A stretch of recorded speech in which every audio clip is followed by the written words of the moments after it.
ओम शांति। 6 अगस्त 2026 प्रातः मुरली बाप दादा मधुबन। बाबा कहते, मीठे बच्चे, जीते जी इस शरीर से अलग हो जाओ और शरीरी बन बाप को याद करो। इसको ही कहा जाता है डेड साइलेंस। प्रश्न, तुम बच्चे अभी अपना फाउंडेशन मजबूत कर रहे हो। मजबूती किस आधार से आती है? उत्तर, पवित्रता के आधार से। जितना जितना आत्मा पवित्र अर्थात सच्चा सोना बनती जाती, उतनी मजबूती आती। बाबा अभी स्वराज्य का फाउंडेशन इतना मजबूत डालते हैं जो आधा कल्प उस फाउंडेशन को कोई हिला नहीं सकता। तुम्हारे राज्य को कोई छीन नहीं सकता। गीत ओम नमो शिवाय। ओम शांति। बाबा कहते हैं, मुझे याद करो अर्थात अशरीरी बनो अर्थात डेड साइलेंस। जैसे मनुष्य मरते हैं तो डेड साइलेंस हो जाते हैं। कहते हैं, इनका शरीर शांत हो गया, शरीर और आत्मा अलग हो गई, खत्म हो गया। यहाँ भी तुम बच्चे जब बैठते हो तो इसको डेड साइलेंस कहा जाता है। जीते जी अशरीरी बन जाओ, अपने को आत्मा समझो, बाप को याद करो। तुम जानते हो यह सच्ची शांति है। वो लोग शांति को नहीं जानते। डेड साइलेंस का अर्थ तो जानते ही नहीं। डेड साइलेंस क्यों कहते हैं? याद दिलाते हैं, वह मर गया, शांत हो गया। तुम भी मर जाओ, तुम भी शांत हो जाओ। बड़े बड़े लोग गांधी की समाधि पर जाते हैं, वहां जाकर कहेंगे डेड साइलेंस अर्थात शांति में बैठो। तुमको भी मालूम है हम आत्मा शांत स्वरूप है, दुनिया को पता ही नहीं। हम अपने स्वरूप में टिक जाते हैं। हमारा स्वधर्म है शांत। हमारी आत्मा शांत स्वरूप है। उनको यह पता ही नहीं, इसीलिए शांति मांगते हैं। आत्मा कहती है शांति चाहिए। आत्मा अपने स्वधर्म को भूली हुई है। वास्तव में आत्मा का धर्म ही शांत है। फिर आत्मा क्यों कहती है अशांति है? अशरीरी हो बैठ जाओ। वह तो हट से प्राणायाम चढ़ा देते हैं तो जैसे मर जाते हैं। उसको कहा जाता है आर्टिफिशियल शांति। तुम बच्चों को तो पता है हमारा स्वधर्म शांत है। तुम आत्मा स्वराज्य ले रही हो। आत्मा ही सब कुछ बनती है। आत्मा बैरिस्टर बनती है। आत्मा कहती है हमको राज्य चाहिए। आगे भी राज्य लिया था बाप से, अब फिर लेने आए हैं। मनुष्य देह अभिमान में है तो दुख में है।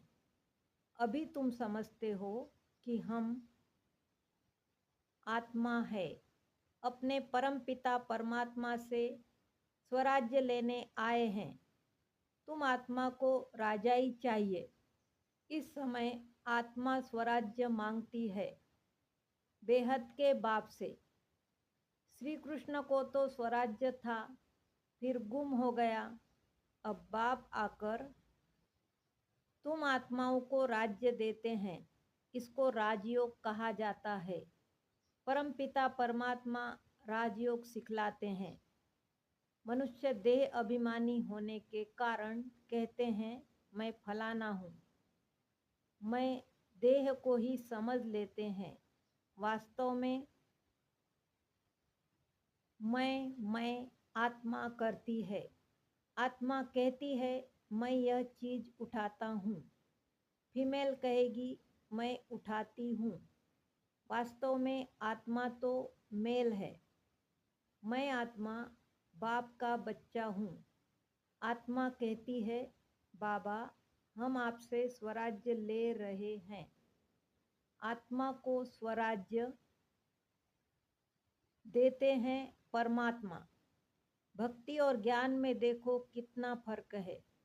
शिव का मंदिर भी होता है, सबसे जास्ती घंटे भी शिव के मंदिर में बजते हैं, उनको जगाते हैं। जगाते तो सबको है, सवेरे सवेरे बैंड बाजे बजते हैं। यहाँ बाप बच्चों को जगाकर देवता बनाते हैं। घंटे आदि बजाने की कोई बात नहीं। बाप कहते हैं तुमको स्वराज्य चाहिए तो पहले पवित्र बनो। एम ऑब्जेक्ट बुद्धि में रहती है। स्टूडेंट कहेंगे हम यह मैट्रिक पास करेंगे, फिर यह करेंगे। सन्यासी चाहेंगे हमको शांति मिले। एक कहानी भी है ना, रानी के गले में हार पड़ा था, ढूंढती थी बाहर। तो वह भी शांति को बाहर ढूंढते हैं, परंतु आत्मा तो स्वयं शांत स्वरूप है। आत्मा अपने स्वधर्म को भूल अपने को शरीर समझ बैठी है। बाप फिर स्मृति दिलाते हैं कि तुम आत्मा हो। तुम आत्मा ने 84 जन्म भोगे हैं। यह बातें दूसरा कोई समझा न सके। बाप कहते हैं तुम अपने जन्मों को नहीं जानते हो, मैं बताता हूँ। तुम हो ब्रह्मा कुमार कुमारियाँ। बाप ने समझाया है, सिवाय पवित्रता के ज्ञान की धारणा हो नहीं सकती। कहते हैं ना, शेरनी के दूध के लिए सोने का बर्तन चाहिए, तो इसमें भी सोने का बर्तन चाहिए।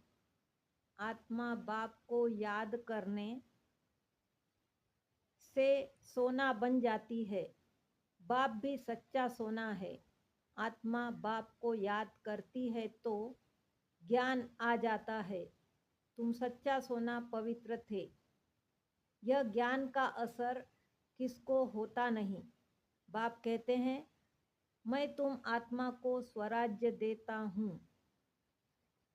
यह स्वराज्य मिलेगा तब जब पुरानी सृष्टि का अंत और नई सृष्टि की आदि होगी। मनुष्यों को हद की राजाई है, बेहद की राजाई मनुष्यों को कभी मिलती नहीं। विश्व का मालिक बन न सके, तुम बनते हो बाप द्वारा। भगवान बाप को ही तुम्हारे 84 जन्मों का मालूम है। देवताएं अपने जन्मों को जान नहीं सकते। अगर जान जाए तो दुखी हो जाए। क्या सीढ़ी उतरते जाएंगे? राजाई का सुख ही गुम हो जाए। यहाँ तुमको पता है, जानते हैं कि हम आत्मा है, इसमें संशय की बात नहीं। एक दो से सुनकर वृद्धि होती जाती है। यह दैवी धर्म का झाड़ स्थापन हो रहा है। तुम समझ सकते हो, यह हमारे ब्राह्मण कुल का आया हुआ है। इसने पूरी भक्ति की है, फिर बाप से वर्षा लेने आया है। ज्ञान पूरा होता है, फिर भक्ति शुरू होती है। यह किसको पता ही नहीं है। मकान भी नया और पुराना होता है ना। कच्चे मकानों की आयु जरूर कम होगी। आजकल मकान बहुत पक्के बनाते हैं। भला अर्थक्वेक आदि हो तो भी मकान गिरे नहीं, नुकसान न हो, बहुत मजबूत बनाते हैं। फाउंडेशन जास्ती पक्का बनाते हैं। अब फाउंडेशन पड़ रहा है स्वराज्य का। आत्मा को 21 जन्म के लिए राज्य मिलता है। यहाँ की राजाई तो कुछ है नहीं। आज राजाई है, कल किसी ने चढ़ाई की, खलास। फाउंडेशन कोई का है नहीं। मनुष्य का भी फाउंडेशन नहीं। आज है कल मर जाए। अभी तुम्हारा फाउंडेशन बाबा पक्का डाल देते हैं। जो 21 जन्म तुम राज्य भाग्य पाते हो, तुम्हारी राजाई का पक्का फाउंडेशन पड़ता है। तुमको कोई भी धरती का तूफान हिला न सके। गीता में भी कहते हैं, बाबा हमको स्वराज्य देते हैं जिसको कोई ले न सके, गिरा न सके। ऐसी बादशाही देते हैं जो जरा भी दुख की बात नहीं रहती। आत्मा को कितनी खुशी होनी चाहिए। निश्चय तो है ना? निश्चय नहीं है तो वो स्वर्ग में चलने के लायक नहीं। इतने ढेर ब्रह्मा कुमार कुमारियां वृद्धि को पाते रहते हैं। तुम जानते हो, ज्ञान सागर पतित पावन हमको पढ़ाकर राजयोग सिखा रहे हैं। वह फिर कह देते हैं, श्री कृष्ण ने सिखाया। यह कैसे समझे? शिव बाबा ने मनुष्य तन में आकर सिखाया। भारत ही पवित्र था, अब अपवित्र पतित है। देवताओं के आगे जाकर उन्हों की महिमा गाते हैं। शिव के आगे कभी ऐसा नहीं गाएंगे। तुम सर्वगुण संपन्न, 16 कला संपूर्ण हो। शिव की महिमा अलग है। वह ज्ञान का सागर, पतित पावन, सर्व का सद्गति दाता, सद्गति करने वाला, सर्व की झोली भरने वाला भोलानाथ है। ऐसे बाप को सब भूले हुए हैं। परमपिता परमात्मा को बुलाते हैं कि आकर दुख हरो, सुख दो। सुख करता दुख हरता तो एक ही है। उनकी ही श्रेष्ठ मत है। वह है श्री श्री भगवान की मत, जिससे तुम बच्चे भी श्रेष्ठ बनते हो। गवर्नमेंट भी कहती है कि भ्रष्टाचारी दुनिया है, अब श्रेष्ठ कौन बनाए, पता ही नहीं पड़ता है। समझते हैं साधु लोग बनाएंगे, परंतु वह तो श्रेष्ठ बना नहीं सकते। यह तो बाप का ही काम है ना। पहले एक राजा के हुक्म पर चलते थे। सतयुग में तुमको वजीर आदि कोई भी नहीं है। बादशाह में भी ताकत रहती है। वजीर का नाम गाया ही नहीं जाता। तुम समझते हो, हमने विश्व का मालिक बन राज्य चलाया था, ऐसे ही जाकर चलाना है जैसे चलाया था। बरोबर सतयुग में लक्ष्मी नारायण का राज्य था ना। हर एक को अपनी अपनी राजधानी मिलेगी। श्री कृष्ण को अपनी राजधानी होगी। दूसरे भी राजाएं होते हैं ना, कम से कम 8 तो है ना। फिर 8 है व 108 है, आगे चल पता पड़ जाएगा। ऐसे नहीं कि जो पिछाड़ी में ज्ञान देना है वह अभी देंगे। जो जिएंगे बाप ज्ञान देते रहेंगे। देना ही है। ड्रामा में नूंद है, परमात्मा का अभी पार्ट है। यह ज्ञान देने का पार्ट अभी नूंधा हुआ है। बाप कहते हैं, आगे चल तुम बहुत समझने वाले हो। दिन प्रतिदिन समझाते रहते हैं। यह भी पता चले कि हम वहाँ राजधानी कैसे करते हैं, स्वयंवर कैसे होता है। तुम ध्यान में जाते हो, वैकुंठ में जाकर देखते भी हो कैसे वहाँ सोने के महल है, सोना ही सोना है। अपने को पारसपुरी में देखते हो, सोने की ईंटों के मकान बन रहे हैं। समझते हैं थोड़ी ईंटें ले जाएंगे, फिर उतरते हो तो अपने को यहाँ देखते हो। मीरा भी ध्यान में अपने को रास करते श्री कृष्ण के साथ देखती थी। तुम सूक्ष्म वतन में जाते हो, वहाँ हड्डी मांस नहीं होता, फरिश्ते बन जाते हैं। ब्रह्मा का भी सूक्ष्म शरीर देखने में आता है, यही फरिश्ता बन जाते हैं। तुम बगीचा आदि देखते हो, यह बाप साक्षात्कार कराते हैं। तुम कहते हो, बाबा हमको शुभी रस पिलाते हैं। अब सूक्ष्म वतन में तो पिला न सके। फल फूल वैकुंठ में बड़े फर्स्ट क्लास होते हैं। सूक्ष्म वतन में तो बगीचा नहीं होगा। तुम बताते हो कि बगीचे में गए, फिर वहाँ प्रिंस था, वह तो वैकुंठ हो गया ना। वैकुंठ के वैभव यहाँ मिल न सके। वहाँ तो फर्स्ट क्लास वैभव होते हैं। बाप कहते हैं हम तुमको वैकुंठ का मालिक बनाते हैं। यहाँ तो दुख ही दुख है। कोई ऐसा मनुष्य नहीं जो ऐसा न कहे कि हे भगवान, दुख से छुड़ाओ। दुख में ही याद करते हैं। श्री कृष्ण के पुजारी कहेंगे कृष्ण कहो, हनुमान के पुजारी हनुमान की जय बोलेंगे। यहाँ बाप कहते हैं निरंतर मुझ बाप को याद करो। ऐसा याद करो जो अंतकाल कोई की स्मृति न आए। काशी कलवट खाते थे, उसमें किए हुए पापों की ऐसी महसूसता आती है जैसे जन्म जन्मांतर की सजाएं भोगते हैं। बहुत पाप किए हैं। इसको कहा ही जाता है पाप आत्माओं की दुनिया। आत्मा पापी है। आत्मा ही बाप को बुलाती है, हे परमपिता परमात्मा, हे परमधाम के रहने वाले शिव बाबा। उनका असली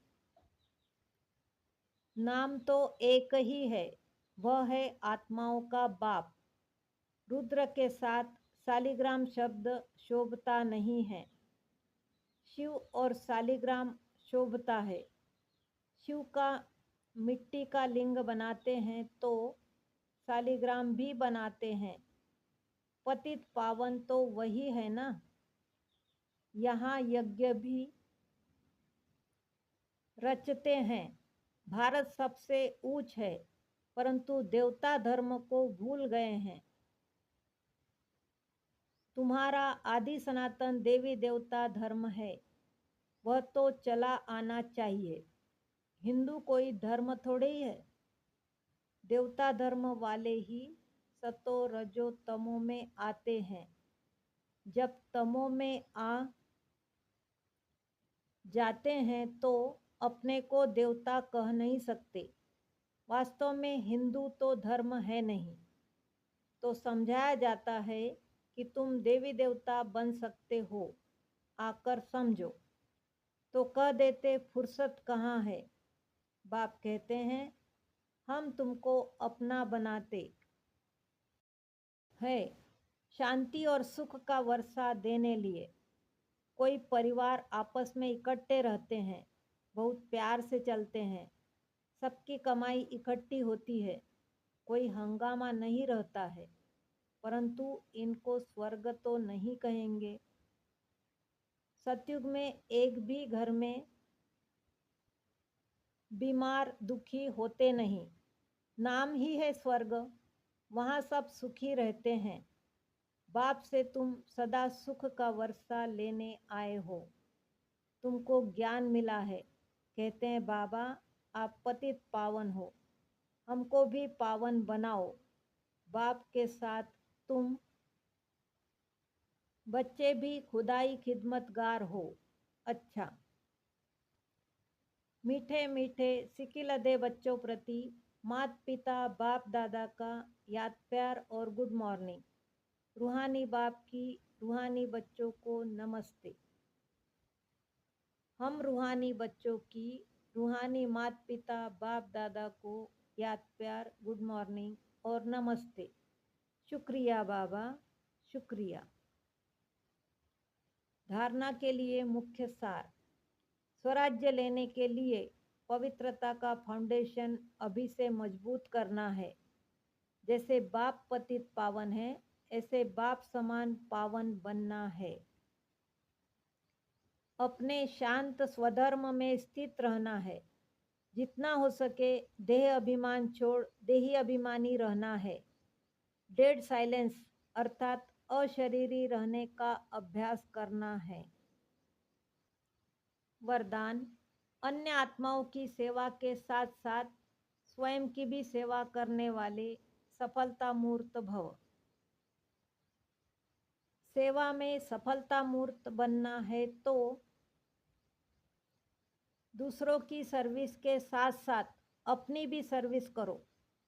जब कोई भी सर्विस पर जाते हो तो ऐसे समझो कि सर्विस के साथ साथ अपने भी पुराने संस्कारों का अंतिम संस्कार करते हैं। जितना संस्कारों का संस्कार करेंगे उतना ही सत्कार मिलेगा। सभी आत्माएं आपके आगे मन से नमस्कार करेंगी, लेकिन बाहर से नमस्कार करने वाले नहीं बनाना, मानसिक नमस्कार करने वाले बनाना। स्लोगन: बेहद की सेवा का लक्ष्य रखो तो हद के बंधन सब टूट जाएंगे। ये अव्यक्त इशारे: ज्वाला स्वरूप स्थिति में रह शक्तिशाली याद का अनुभव करो। जब तक आपकी याद ज्वाला रूप नहीं बनी है तब तक यह विनाश की ज्वाला भी संपूर्ण ज्वाला रूप नहीं लेती है। यह भड़कती है फिर शीतल हो जाती है, क्योंकि ज्वाला मूर्त और प्रेरक आधार मूर्त आत्माएं अभी स्वयं ही सदा ज्वाला रूप नहीं बनी हैं। अब ज्वाला रूप बनने का दृढ़ संकल्प लो और संगठित रूप में मन बुद्धि की एकाग्रता द्वारा पावरफुल योग के वाइब्रेशन चारों ओर फैलाओ। ओम शांति।